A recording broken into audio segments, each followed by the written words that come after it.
ಅಡಿಕೆಗೆ ಬಂಗಾರದ ಬೆಲೆ ಬಂದ ಹಿನ್ನೆಲೆ ಕಳ್ಳರ ಕಾಟ ದಿನದಿಂದ ದಿನಕ್ಕೆ ಹೆಚ್ಚುತ್ತಾ ಇದೆ. ಜಿಲ್ಲೆಯಲ್ಲಿ ಹಸಿ ಅಡಿಕೆಯ ಕಳ್ಳತನ ಪ್ರಕರಣಗಳು ಕೂಡ ಹೆಚ್ಚುತ್ತಾನೆ ಇವೆ.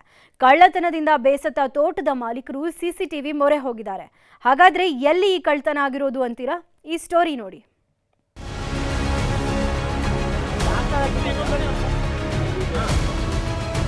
ರಾಜ್ಯದಲ್ಲಿ ಅಡಿಕೆಗೆ ಬಂಗಾರದ ಬೆಲೆ ಇದೆ.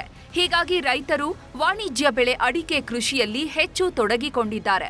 ಆದರೆ ಕಷ್ಟಪಟ್ಟು ಅಡಿಕೆ ಬೆಳೆದ ಅನ್ನದಾತರು ಅಡಿಕೆ ಫಸಲನ್ನ ಉಳಿಸಿಕೊಳ್ಳೋದೇ ಸವಾಲಾಗಿದೆ. ಬೆಲೆ ಏರಿಕೆ ಬೆನ್ನಲ್ಲೇ ಅಡಿಕೆಗೆ ಖದೀಮರ ಕಾಟ. ತೋಟಗಳಿಗೆ ಸಿಸಿ ಕ್ಯಾಮೆರಾ ಅಳವಡಿಸಿದ್ರೂ ಕನ್ನ. ಅಡಿಕೆ ಕದ್ದ ಮಾನ ಆನೆಯನ್ನ ದಾನವಾಗಿ ಕೊಟ್ರೂ ಬರೋದಿಲ್ಲ ಅಂತಿದ್ರು. ಆದ್ರೀಗ ಈಗಿನ ಕಾಲದಲ್ಲಿ ಅದು ಚೇಂಜ್ ಆಗಿದೆ ಬಿಡಿ. ಯಾಕಂದ್ರೆ ದಾವಣಗೆರೆಯಲ್ಲಿ ಅಡಿಕೆ ಕಳ್ಳತನದ ಪ್ರಕರಣಗಳು ಹೆಚ್ಚಾಗುತ್ತಲೇ ಇದೆ. ಮಾರುಕಟ್ಟೆಯಲ್ಲಿ ಹಸಿ ಅಡಿಕೆಗೆ ಕ್ವಿಂಟಾಲ್ಗೆ 8,000 ಗಡಿ ಮುಟ್ಟಿದ್ರೆ ಒಣ ಅಡಿಕೆ ಕ್ವಿಂಟಾಲ್ಗೆ 65,000ದಿಂದ 70,000 ಗಡಿ ದಾಟಿದೆ.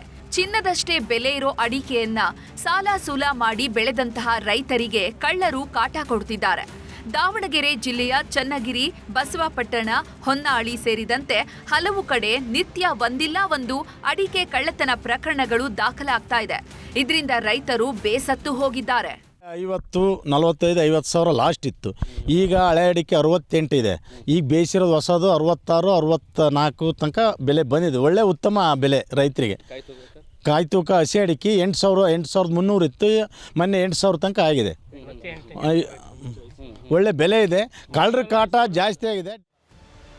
ಇನ್ನು ಕಳ್ಳರ ಕಾಟದಿಂದ ರೈತರು ಫಸಲು ಉಳಿಸಿಕೊಳ್ಳಲು ತೋಟಗಳ ಮೂಲೆ ಮೂಲೆಗೂ ಸಿಸಿ ಕ್ಯಾಮೆರಾ ಅಳವಡಿಸಿದ್ದಾರೆ.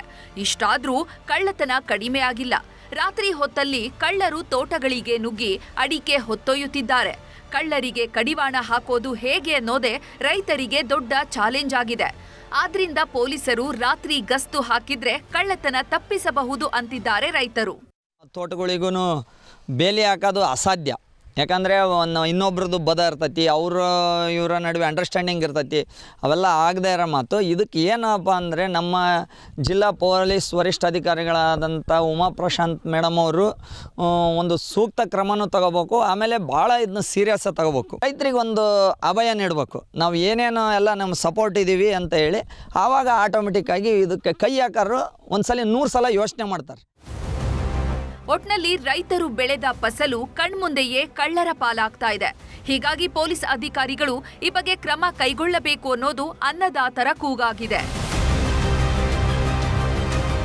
ಸಂಜಯ್, ನ್ಯೂಸ್ 18 ದಾವಣಗೆರೆ.